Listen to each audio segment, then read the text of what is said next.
So last week we are of course continuing with our book, Callings, Finding and Following an Authentic Life.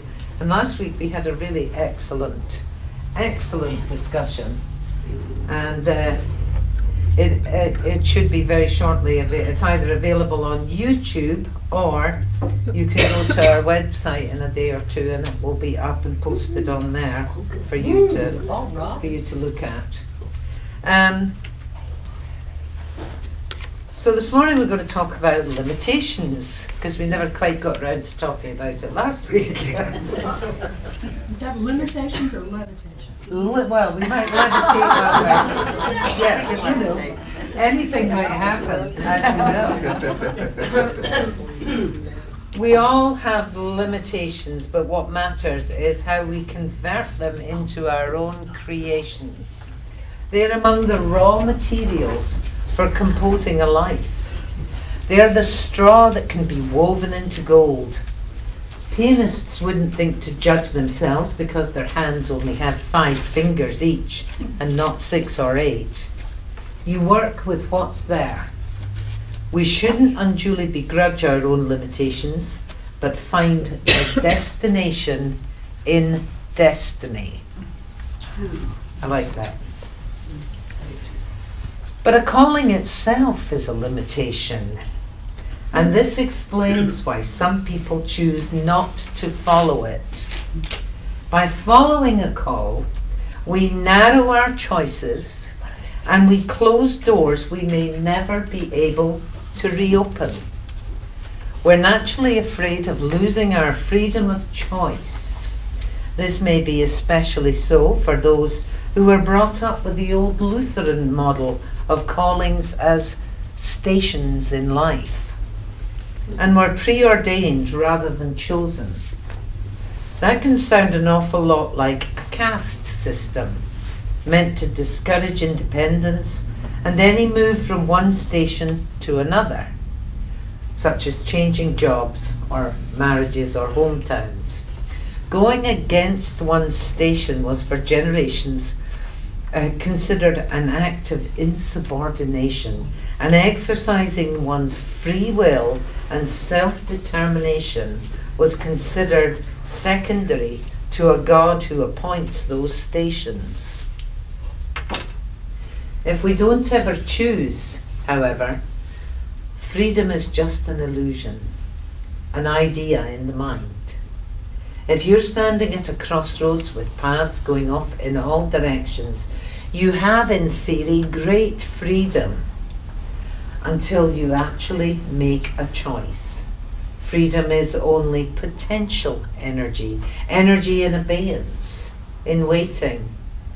And as soon as you head off in any one direction, you've not only limited your freedom, but you've also given it a body in motion rather than a static body.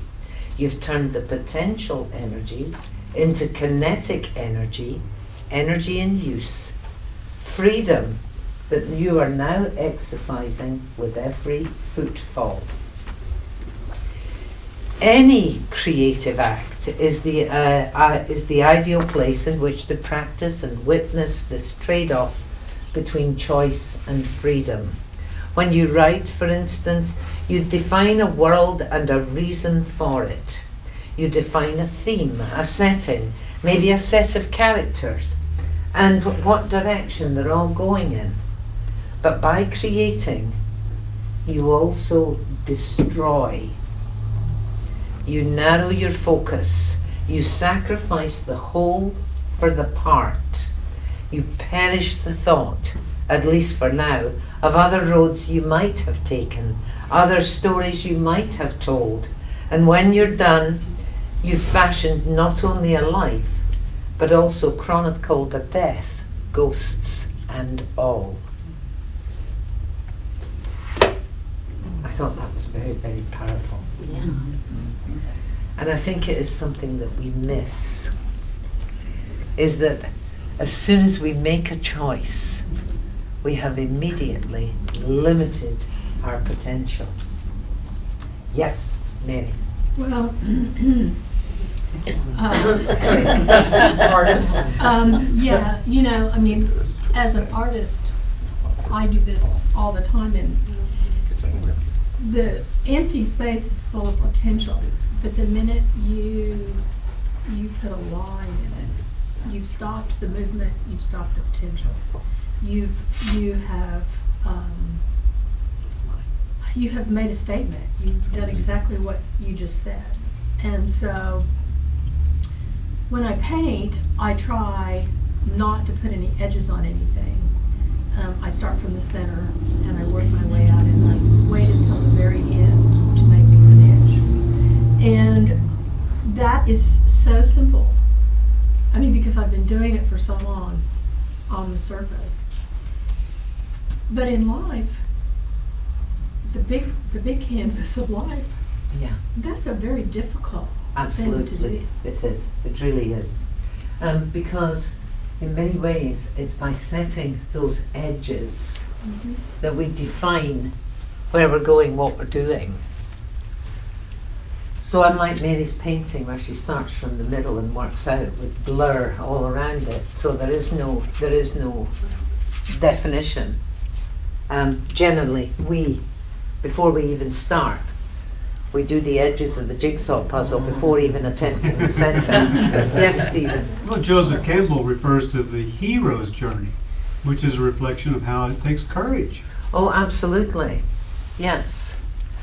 Yeah, and Shogyung Trungpa, he actually talks about spiritual warriors, because you have to be brave enough to follow the spiritual path, the calling, many times. Yes, Kathy? But what if you see your life more as a pinball machine?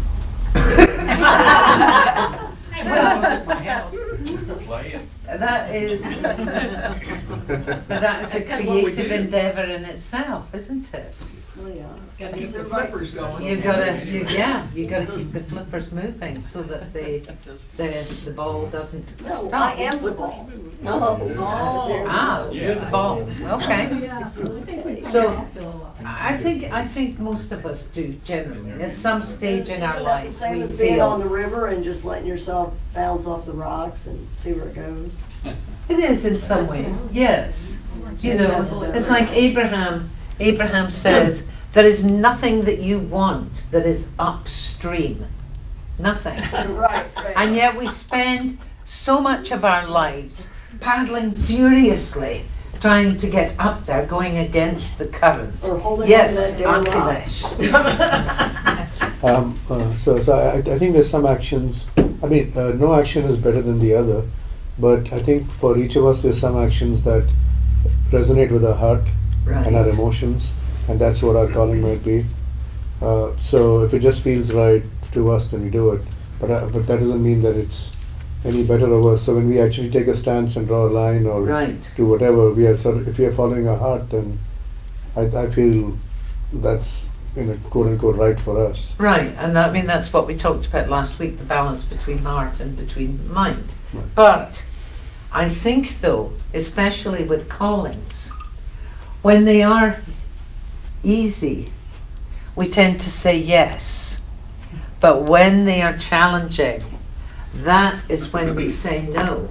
That's when we start defining all the limitations and the reasons why we can't. Ruth Ann, you were trying to say something. I'm reminded of a well-known Russian female writer who got to the United States and got so overwhelmed by all the choices that she returned to Russia. Yeah. Because there were just, even in the supermarket, she was just so Yeah. overwhelmed. But So I sometimes one has too many choices. It's Yeah. really And I difficult. think that is a real issue, and especially as a Libran. Amen, sister. Yes, Jason. It seems to me that every time we make a decision, we split ourselves and we almost have to reject a part of who we are. Right. Almost like we have to, And so maybe You know, that is the death right, that he's talking about. right, the death of certain aspects. Right. I think a lot of times we may not be willing And I You know, agree. Have that willingness. I to- agree. And to there, do there was that. a quote that I read before about how, from this book, I don't remember, that said that we have to die to oneself to experience the rebirth of the new self. It's an ongoing process. It could be painful.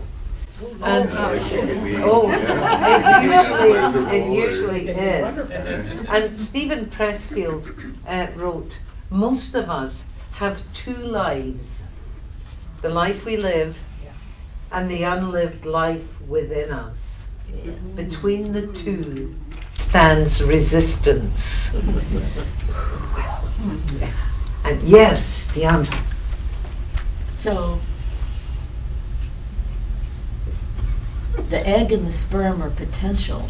Right. We do not become until the potential is actualized. Oh my. And I read something very recently that I've really been chewing on lately, and that was that pure consciousness consists of every possible state of consciousness, and that in order to become your full soul, you have to experience every possibility of consciousness throughout all your lifetimes to become whole. Wow. Which would ultimately mean that you had to experience every possible potential. It would have to be actualized Right. in order to become fully actualized. Absolutely. Or pure And then that would consciousness. also explain why I'm out. you may have to keep coming back over and over and over again, you know, so that we can actually experience every possible potential. Yes, Jason. That kind of thought makes me a little depressed.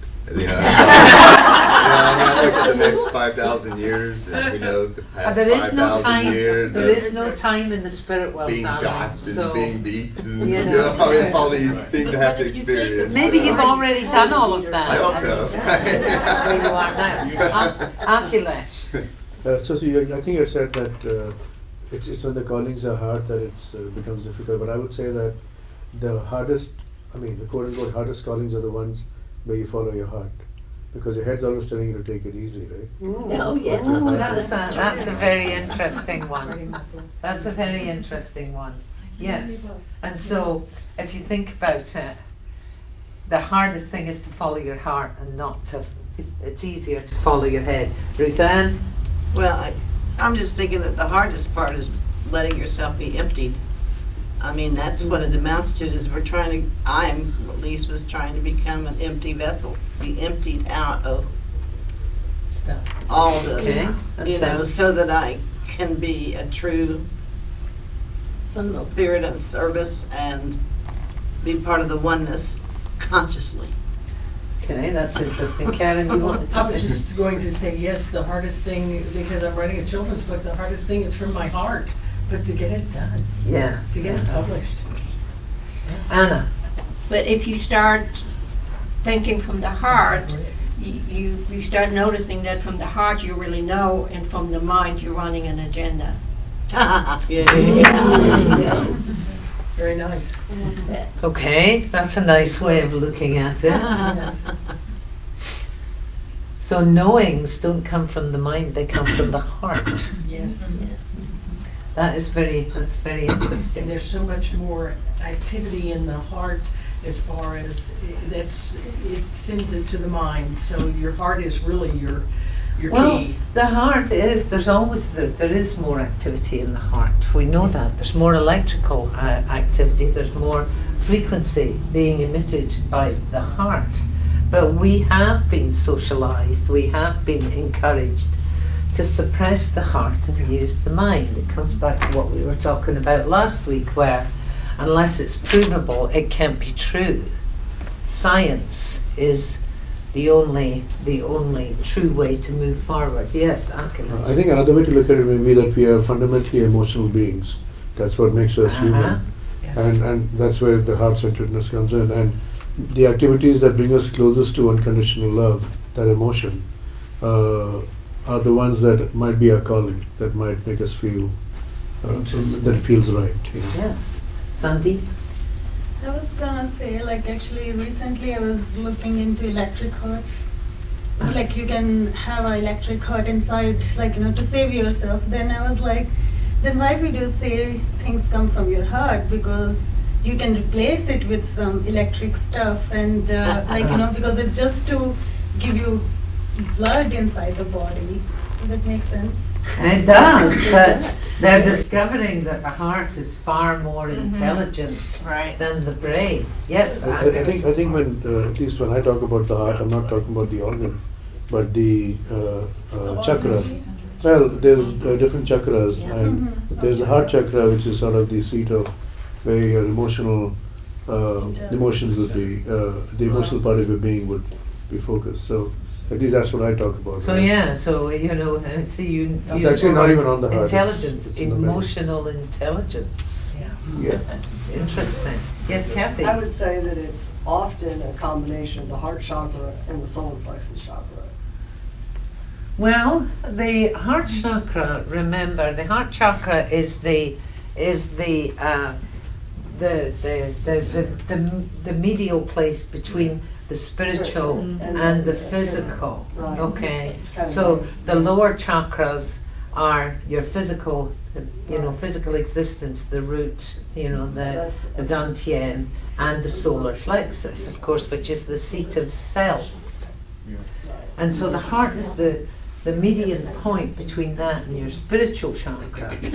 So, yeah. Obviously, a lot here is influenced by our solar plexus chakra because that is how we've been conditioned. Yes, Deandra. Every one of our bodies, physical, astral, emotional, mental, causal, Yes. etc., has the same chakras. So you have to keep in mind which level are you talking about, because soul and on beyond has the chakras too. So you want to be a heart chakra that's on a much higher level than the simple physical or even the astral, which is just emotional, versus pure consciousness, pure soul.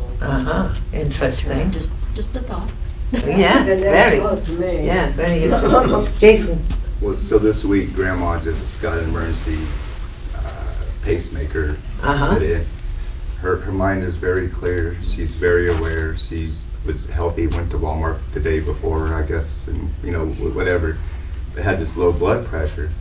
So I think in a way the mind could affect the heart to where there has to be a balance. You can't. It just can't just be.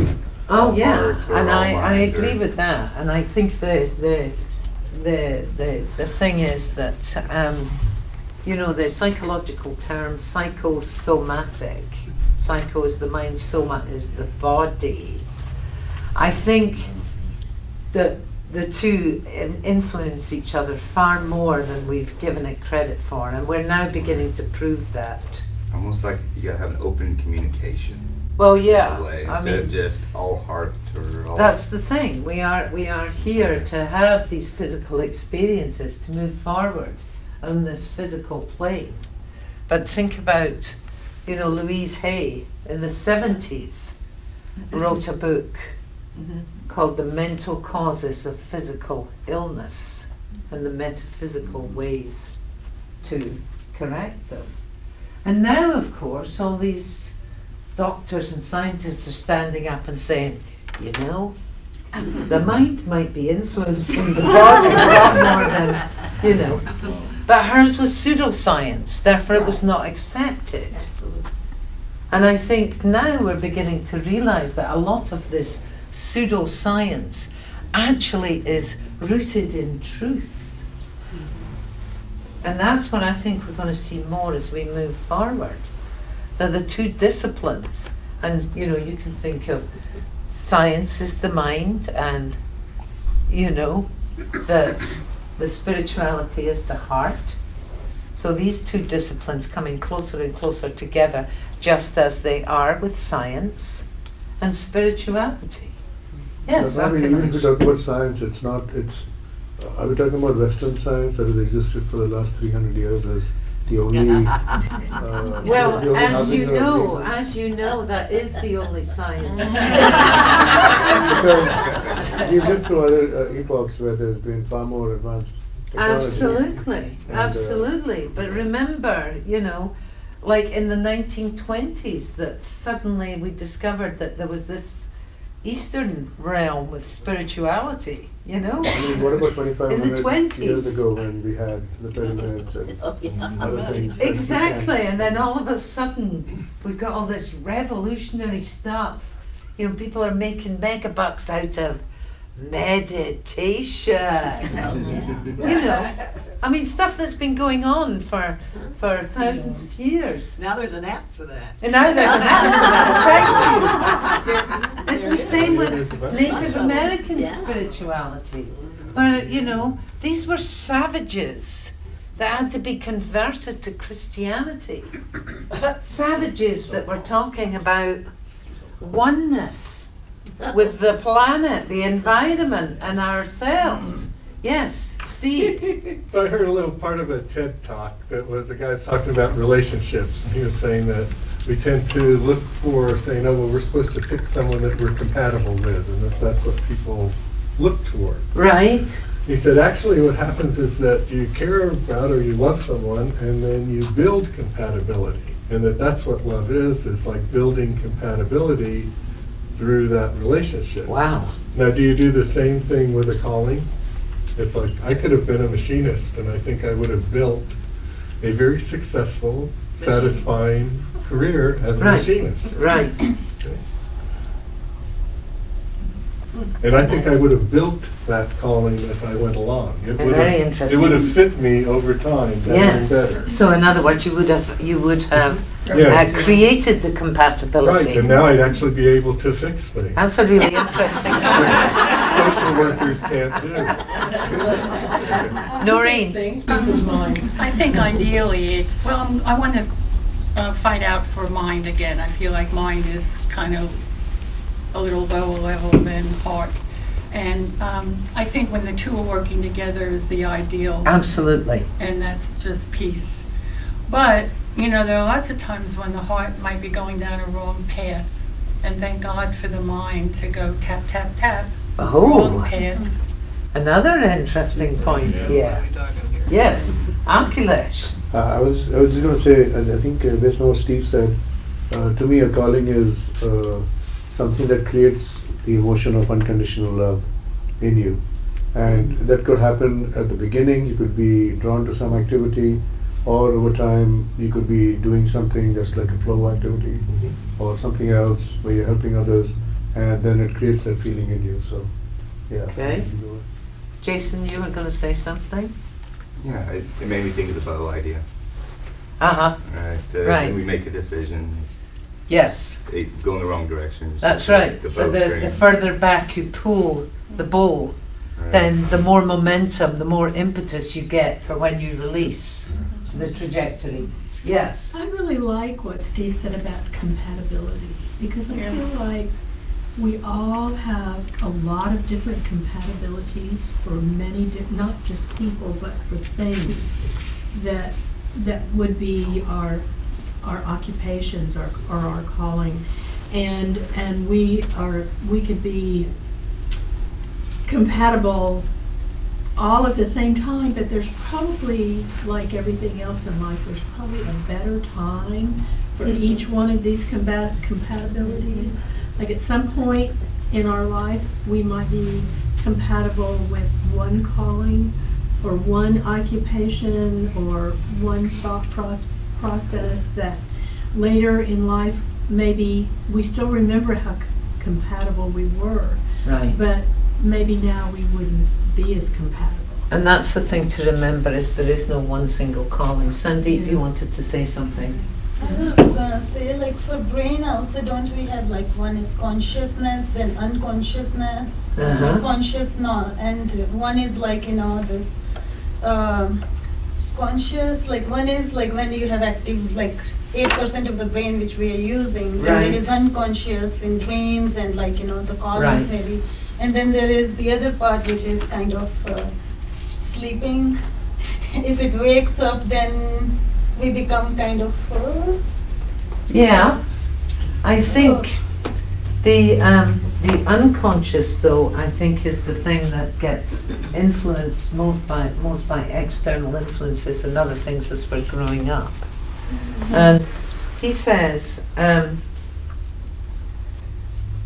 small number of people that constitutes our individual circle of acquaintances exerts a disproportionate leverage on us, and the stinging nettles of their rejection and disapproval are often more than we care to tempt. All we want from them, all we ever wanted, is their love and approval. But when it comes to being true to ourselves, this very need for love turns against us and becomes the vehicle of our subjection. To ensure the continued flow of their esteem and attention, we adjust ourselves to fit whatever status quo they deem most favourable, paying in the bargain a steep price in individuality and power. Fears about yourself dig into your ability to do your best work, say David Bales and Ted Orland in Art and Fear, while fears about what others will think of you compromise your ability to do your own work. Yes? I was thinking of Mary saying compatibility at different stages in her life, and then that statement, and a lot of us are born into somewhat dysfunctional families. Some are more dysfunctional. Just remember you chose to be. And we spend a lot of our youth trying to be compatible with that. Right. And then later on in life, we spend our life trying to get rid of that compatibility Right. that we had To learned. be true to ourselves. Yeah. That's absolutely right. It's also really, I mean, this is just a little flippant remark, but it's also very depressing to think that at some point in time you just can't have someone just tell you what to do, and that would be so much easier. Yeah, which is what organized religion is all about. Why we're here. That's why we all showed up here. Well, I think there's we put limitations on connecting our heart energies with others. I think that's where I'm at. Well, yes, but a lot of Yourself that up. has to do with vulnerability. Yeah. Yes, Kathy. Regarding what you just read, though, I think that whether or not people take that path of, okay, I need to stay here and ignore my heart and what I really want because people in my life are not going to approve and they're not going to like me, I think that fits a certain segment of society. And then there are those of us who have shed and shed and shed over and over again entire groups of people in our lives to where sometimes Right. we feel like we are the lone island by ourselves because it's like we refuse to do that. Right. And that can have its own downsides, but Yes. yeah. Akinesh? So I have to beg to differ with what is said just now, in the sense that I mean I found in my own search that really everything that we do is chosen by us, and it may not appear that way. We may create this illusion, of course. Everything in this life is an illusion. Right. We may create this illusion that other people are influencing us, and our circumstances and how people treat us is influencing us, and at a certain level that is of course true. I mean, for sure. But I think, I mean, for example, I see totally that everything that's happening to me is of my own choosing. I mean, I choose to be here, I choose to be in this city, I choose everything in my life that happens for experience. It's not just, I mean, not choose the exact script that No, plays out. because that I was But I going to choose say. the circumstances when I am. Yeah, and I think to a certain I put extent myself that is there, true. yeah. But Mary, you wanted to say something? Well, let me see if I can get it back. It's what Kathy said about the people that she shed and the people that you, at some point in your life, you see this person with fabulous potential and you can't understand why they just don't get their shit together, and and sometimes that's you. But what I think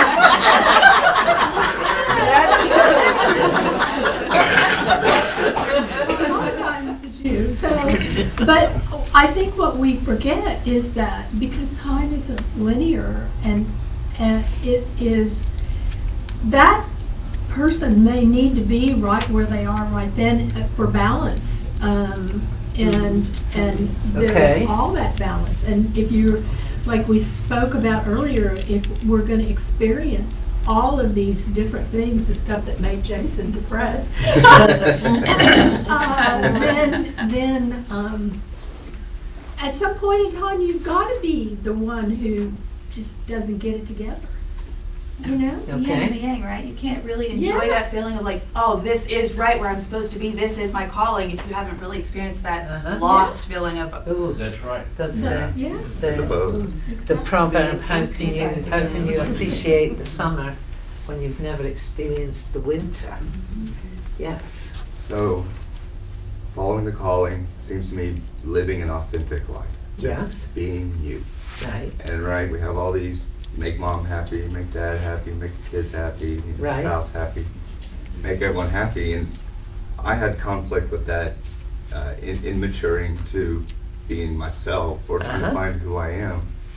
It, in a way, I thought I was going to lose, the ones that were close to me. I said, well, Uh-huh. as soon as I tell them this, they're going to say I'm crazy and run Yes. off or whatever. Should I expose this or should I expose that? Or, Right. kind of trying to get it all figured out. But once I did start following my authentic self, it attracted them to me. And their attitudes are so much more But I think loving though, and, I think they so, almost for wanna- some people that can appear to be a crapshoot. That yes, sometimes they are drawn to you, and sometimes they will reject you completely. Right. Yes. Yeah. He says about that, this is a most visceral fear and is rooted in the vulnerabilities of childhood, in the implied threat of abandonment if we didn't toe the party line. It's a hard fact, passed down through virtually every kind of human community, that compliance is rewarded and failure to comply is punished. What we risk is running afoul of conformity, and this is what the psychologist Albert Ellis calls the scandalization of others.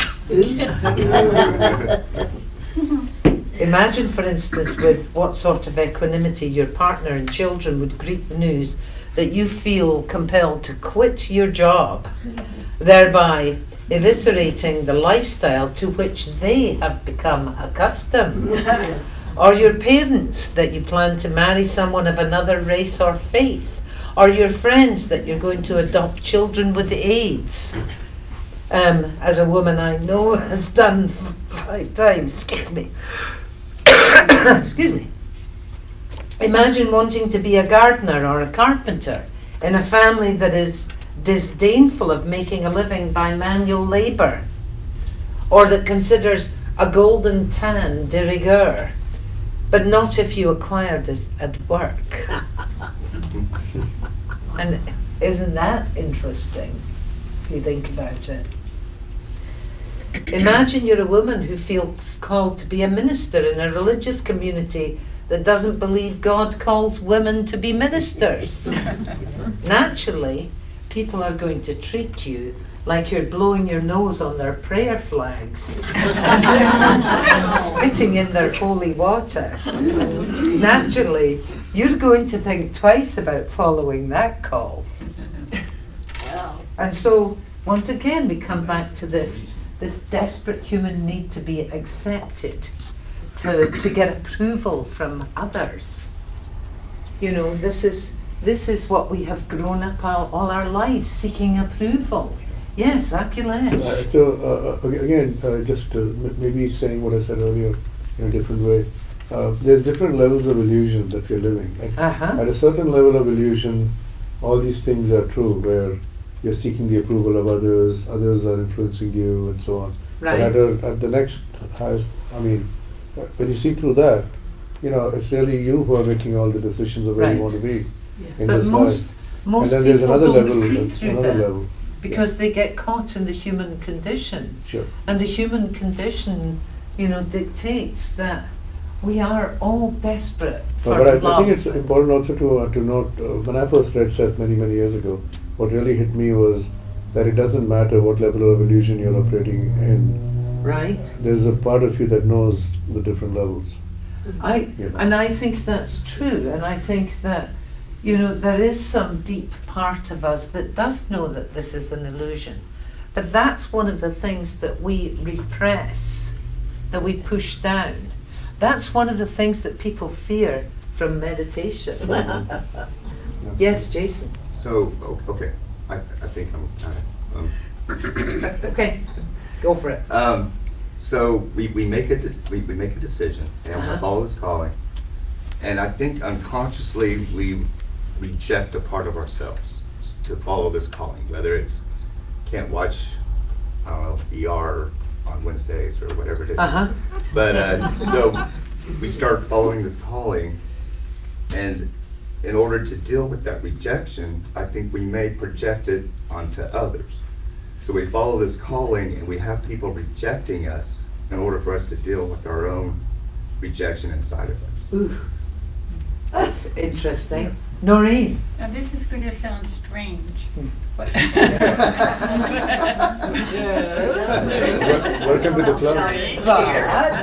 But Friday, I fell into my recycling can. I actually fell into it in the front of my yard, and I'm bleeding. As and one I'm- does. Yes. And it took me a while to get out. And so my first thought was there anybody around? What will my neighbors think? Yes. And I'm bleeding and hurting, and Yes. that was my, It what will wasn't, they think of me? exactly, it wasn't, No. survival, I need No. help. It was, No, I don't want did them to anybody see that? Right. And that happens to us a lot. And that is when we begin to realize how important other people's opinions are to us as we move forward on the path. And we may say, I don't care. I don't mind what they think, and then I hope nobody saw that. Yes. I think there is certain things that we go through in life where we care less about that. And we only, I don't say we don't care at all. We care more about the people that are closest to us. And maybe that's part of the conditioning that Steve was talking about. That as we move forward, part of that conditioning is to realize that some things are less important. Yes, Jason? My favorite is when I'm out at a nice restaurant, I go to wash my hands, and the water sprays into the crotch area. Oh, yes. Oh my gosh! It's like, so yeah, you think you're doing well, you're being holy, and all it takes a little bit of water to. There you go. Bring you back down to size. Yes.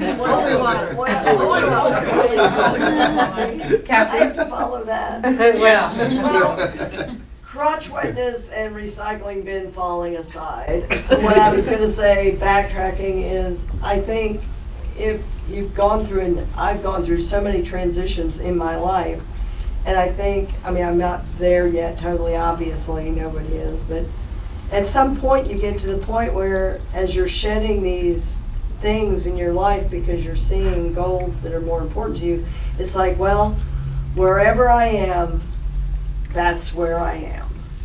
God is And and I'm always with will. Yeah. me, I'm with the higher self of me, the lower self of me, the Right. whole package But I think is it's, there, and I'm having the experience of growth, transformation, failure, loneliness, happiness, whatever it is, all at once, and that's my experience. And okay, I'm not over there, but I'm still me, and I'm still with me. But And wherever I'm going, that's where I am. I also think so. It's situational.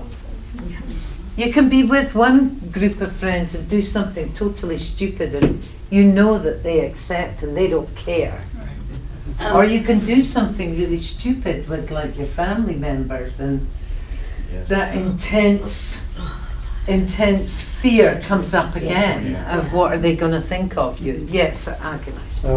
Yeah, I think it's all tied together. So the closer you feel with other beings, the less you are in an illusion with them, I think. So, and also people who are operating at We'll have a to think about that. Yeah. well, Can so you for say so that again?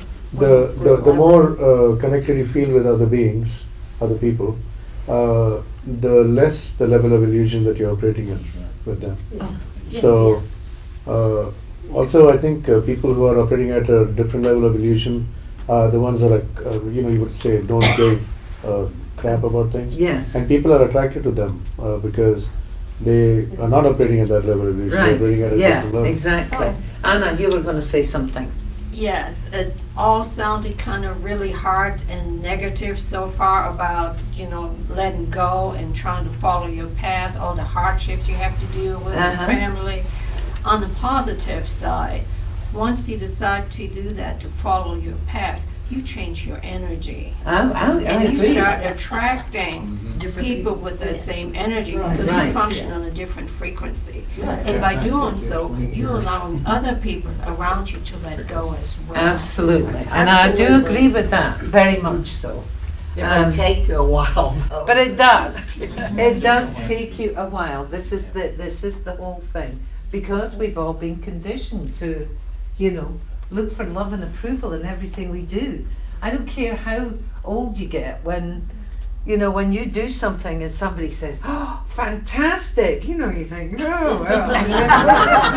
It doesn't matter how spiritually advanced you are. It's that gold star. When they say you're crazy, you go, oh, shit. Yes, I am. I think you even get to a point with that where you go, "Well, yes, I am." So, unfortunately, we're out of time, and so I guess we'll have to come back to this next time. Be here.